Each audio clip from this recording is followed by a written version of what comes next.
The story follows a real estate agent Zhang Tae who has a strange hobby of secretly watching and following other people. He often misuses his job to enter his clients' homes without their permission and secretly observes their private lives. If he finds something broken, he fixes it. In return, he quietly takes a small, inexpensive item from the house as his reward. He then takes a photo of the item and adds it to his personal collection, making his unusual hobby even more disturbing. One day, he notices Han Soare at a convenience store. She is eating a sausage, but uploads a photo of a healthy salad on social media.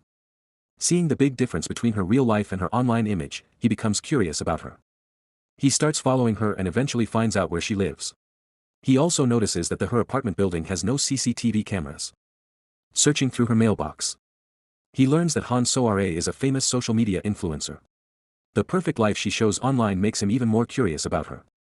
Wanting to discover who she really is behind the camera, he starts following her more closely to uncover her true personality. That he sees Han Soare rescuing stray animals and taking care of them with kindness. However, he believes this is only an act to impress her followers. That he wants to find out who she really is. That's why he tries to break into Soare's apartment, but her advanced digital lock is too difficult to unlock. Even after trying many different passcodes, he fails. So, he changes his plan. He secretly collects her fingerprints and uses fingerprint powder to figure out which numbers she presses on the keypad. But after finishing his investigation, he makes a surprising discovery. Soare's passcode is 10 digits long, making it almost impossible for him to guess. That he becomes very frustrated and desperate because he is determined to get inside her apartment. The next day, surprisingly Soare comes to Zhang Tae's office and tells him that she is moving because of work and wants to rent out her apartment. Zhang Tae knows she is lying, but he sees this as the perfect opportunity to enter her home. He happily agrees when Soare says he can visit the apartment anytime. Without any hesitation, Soare gives him the keycard. Zhang Tae is overwhelmed with excitement because he finally has a chance to go inside her apartment. That night, when Soare was away, Zhang Tae quietly entered her apartment. He carefully looked around every room, examining every detail of her life. Before leaving, he took a small, inexpensive item from the apartment as another trophy for his collection. While looking around, he noticed some faulty electrical wiring and decided to bring a voltage stabilizer the next time he visited. Nothing escaped his attention. He even checked the sink drain, where he found only a clump of hair and a few small pieces of plastic. Since he had no idea what they were, he felt uneasy. A few days later, Zhang Tae returns to Soare's apartment. Excited to visit again, he unlocks the door and walks inside. But the moment he enters, he is horrified. Soare is lying dead on the sofa. Someone has brutally murdered her, and there is blood all around the room. Shocked and terrified, he freezes in disbelief. The horrifying scene makes Zhang Tae feel like he is about to vomit. However, he stops himself because he knows it is a crime scene, and any evidence he leaves behind could make him a suspect. He tries to calling the police, but then remembers that he had secretly entered Soare's apartment many times. Afraid that no one would believe him, he panics and runs away from the scene. After leaving the apartment, Zhang Tae sends Soare a message, saying that he is bringing a couple to see the apartment. He hopes they will discover her body and call the police instead. When they arrive, Zhang Tae stays calm, unlocks the door, and lets the couple go inside first. The couple suddenly scream. Hearing their voices, Zhang Tae thinks they have found Soare's body, so he quickly rushes inside. But when he enters the apartment, he is shocked by what he sees. To his surprise, Soare's body is gone. The entire apartment has been cleaned, and there is no sign of the murder. Zhang Tae realizes that the killer may have been hiding inside the apartment. After he ran away, the killer likely cleaned the crime scene and removed all the evidence. If that was true, it meant the killer had also seen his face. For the next 4 days, Zhang Tae lives in fear. He constantly checks the news, waiting to hear if Soare's body has been found. Just as he starts thinking about reporting everything to the police himself, he notices a mysterious red envelope waiting on his desk at the office. When Zhang Tae opens the envelope, he is shocked to find a photograph of Soare's dead body. There is also photographs of himself entering her apartment. Written across the photos is a chilling message, "Isn't this you?" Another photo shows a single strand of hair. Seeing it, Zhang Tae wonders, because he has a habit of pulling his hair whenever he is under stress, making him fear that he may have accidentally left it at the crime scene. Before Zhang Tae could recover from the shock, he received a call from the crematorium. He rushed there and was horrified to see that someone had broken his mother's urn niche and torn apart her memorial photo. Zhang Tae became certain that the same person was targeting him. He decided to move his mother's ashes to another facility. However, as he got into his car, another vehicle suddenly sped straight toward him. He managed to jump out just in time. At first, he thought it was a reckless driver. But when he opened the driver's door, he was shocked to find that no one was inside.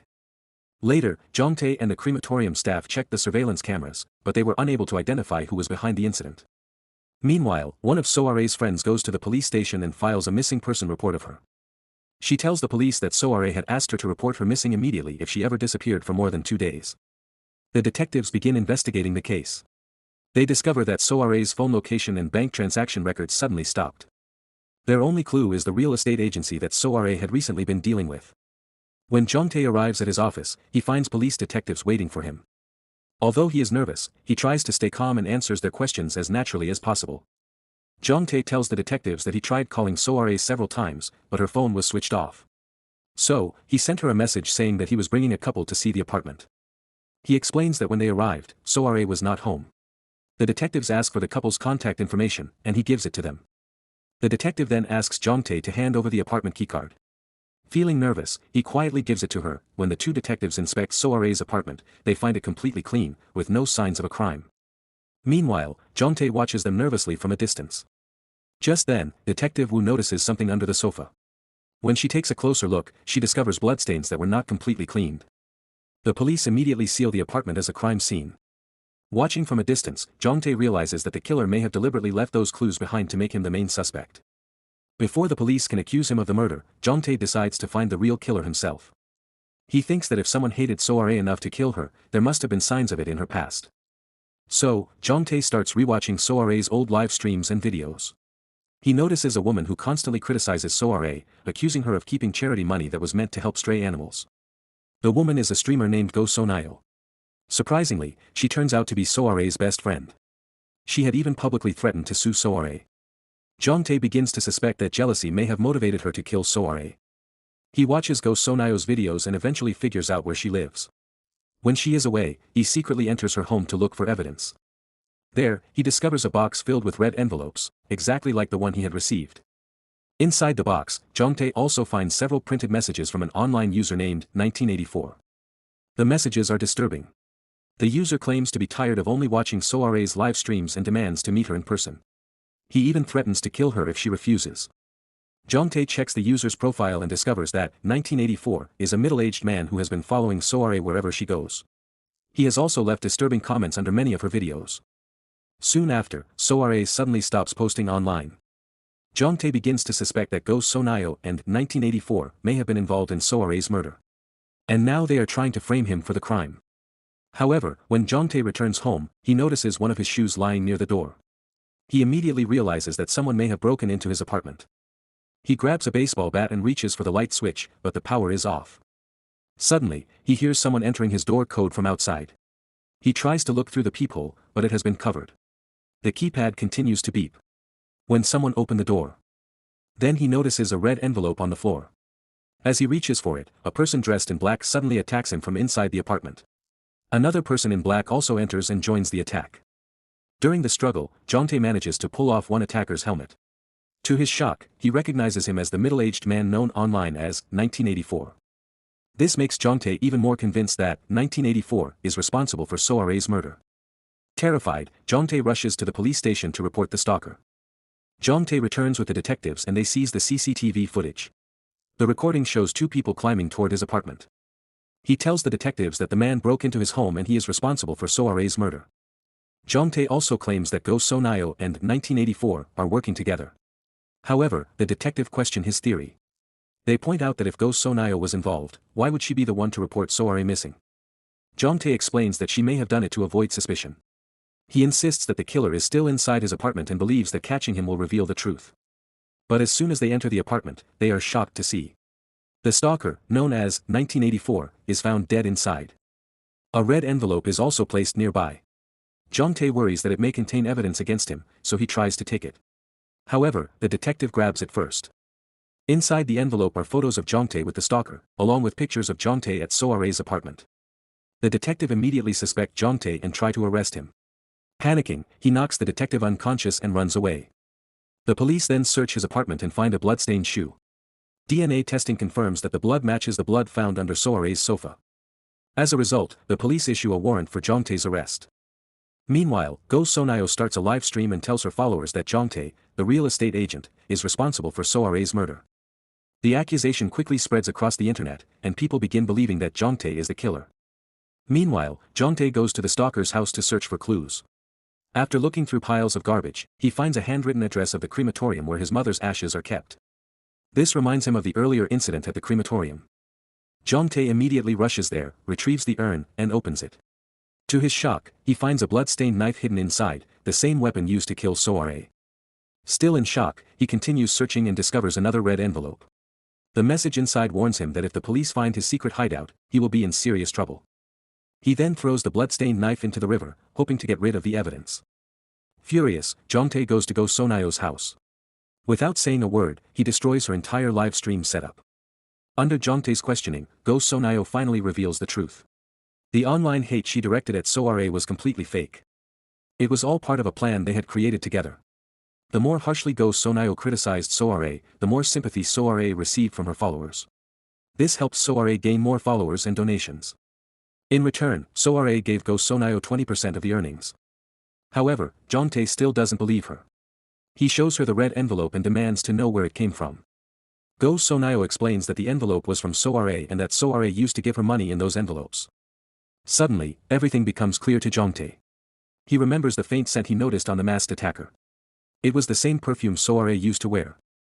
He finally realizes the shocking truth: Soare is still alive. At the same time, Soare's older sister goes to the police station and reveals a shocking secret about her. She explains that Soare was much more ruthless than anyone realized. Years earlier, Soare had even sold her own brother to human traffickers for money. When their father discovered what she had done, he was furious and threw her out of the house. The movie then shows Soare's past and how she built her online image. To survive, Soare worked as a hostess at a nightclub.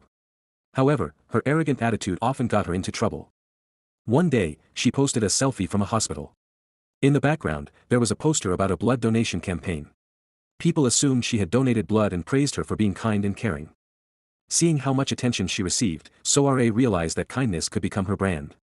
She began staging fake rescue videos with injured stray animals and posting them online. Her followers loved her caring image, and many people started donating money to help the animals. Soon, Soare took things even further by using fake certificates to collect even more donations. Once she received the money, the animals were no longer useful to her and mysteriously disappeared. But then Soare realized that someone had been watching her. She carefully checked her old videos frame by frame and spotted Jong-tae in the background. She became worried that he had witnessed her secrets. If Jong-tae exposed the truth online, her carefully built image would be destroyed overnight.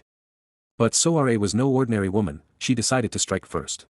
She started following Jong-tae, tracking his every move and even memorizing his door code and daily routine.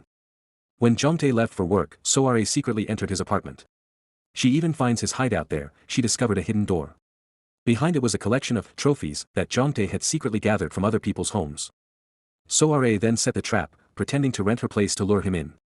But before her plan could work, she needed a pawn, and that creepy stalker was the perfect tool. Soare carefully calculated the timing and staged her own murder scene. First, she dressed a pillow in her pajamas and stabbed several holes into it with a knife. Then, she drew her own blood, spreading it evenly across the floor, letting a single drop fall at the entrance, and smearing the rest all over her pajamas. Finally, when Jong-tae walked in, she held her breath and played dead. Just as planned, the moment Jong-tae stepped inside, his foot landed right on the drop of blood, and then his eyes fell on Soare's lifeless body sprawled on the sofa. Just as Soare expected, Jong-tae panicked and fled the scene. After Jong-tae left, Soare took several photos of herself, dead, on the floor. She even plucked out a strand of her own hair and placed it next to the blood, making sure Jong-tae would think it was his. She then cleaned up the scene, leaving only a small drop of her own blood under the sofa as a planted clue. Once Jong-tae took the bait, she smeared the knife with blood and had the stalker hide it inside Jong-tae's mother's urn. Soare then sneaks into Jong-tae's apartment to carry out the next part of her plan. However, things go wrong when Jong-tae manages to see the stalker's face. Realizing that their plan has failed, Soare eliminates the stalker and frames Jong-tae for his murder. The story then returns to the present. Knowing that Soare has discovered his warehouse, Jong-tae rushes there. When he enters, the place is completely dark. Suddenly, Soare attacks him, and the two struggle. Just then, the police arrive. They see Jong-tae over an injured Soare, who has a shackle around her ankle. They assume that Jong-tae kidnapped and imprisoned her, so they immediately try to arrest him. Soare gives Jong-tae a triumphant smile. Realizing he is being framed again, Jong-tae breaks free and escapes from the police. Meanwhile, Detective Woo visits the nightclub where Soare used to work. There, she learns about a missing hostess who may know something about Soare. The detective also discovers that the last person the missing woman called was Soare. After that, Detective Woo tries to convince her senior that they should investigate Soare more closely. However, her senior orders her to focus on finding and arresting Jongtae instead. Meanwhile, Soare takes full advantage of public sympathy by going live and telling everyone her tragic story. Watching the live stream, Jongtae realizes that he is running out of time. He sends Detective Wu a letter, admitting that he secretly spied on his tenants, but insists that he is not the killer. He asks Detective Wu to trust him and promises to reveal the whole truth. After that, Detective Wu meets Jongtae and he tells her everything he knows about Soare. He explains how Soare used injured animals to gain sympathy and collect donations, and how the animals later disappeared. The detective then shows him a photo of So-ra's missing coworker and asks if he has ever seen her with So-ra. Jongtae says he has never seen her before. However, he remembers seeing So-ra once in the forest, acting suspiciously near a tree. Shortly later, Jongtae sends So-ra a red envelope containing a photo of her pretending to be dead on the sofa. He also asks her to meet him at the stalker's house. The photo terrifies So-ra because if it becomes public, her entire plan will be exposed. Panicking, she quickly gathers her things and rushes to the stalker's house to confront Jongtae. When she arrives, Jongtae is already waiting for her. Jongtae tries to make a deal with So-ra, but she refuses to cooperate. Instead, she attacks him with an electric device and knocks him unconscious. When Jongtae regained consciousness, he finds himself tied up. So-ra holding a bag of charcoal briquettes was ready to end his life. During the conversation, So-ra notices Jongtae looking towards something. Following his gaze, she discovers a tiny hidden camera inside the air conditioner. She immediately destroys the camera, but Jongtae remains calm. Instead, he asks her about Hairan and accuses her of killing the missing woman. Hearing Hairan's name, So-ra loses control and finally reveals the truth. She says Hairan had tried to blackmail her using old photos from So-ra's days as a hostess. Hairan demanded 20 million won and threatened to release the photos, which would have destroyed So-ra's carefully built online image. So-ra admits that she killed Hairan to silence her and buried her body in the forest.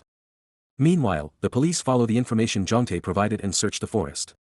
They discover Hairan's body along with the remains of several stray animals. Back at the stalker's house, So-ra desperately tries to silence Jongtae.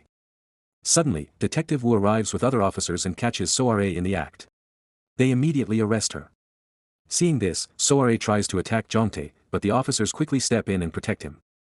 In the shocking climax, So-ra is finally arrested and sent to prison, while Jongtae also faces the consequences of his own obsession and actions. The movie ends with a powerful message: obsession and deception can eventually destroy anyone.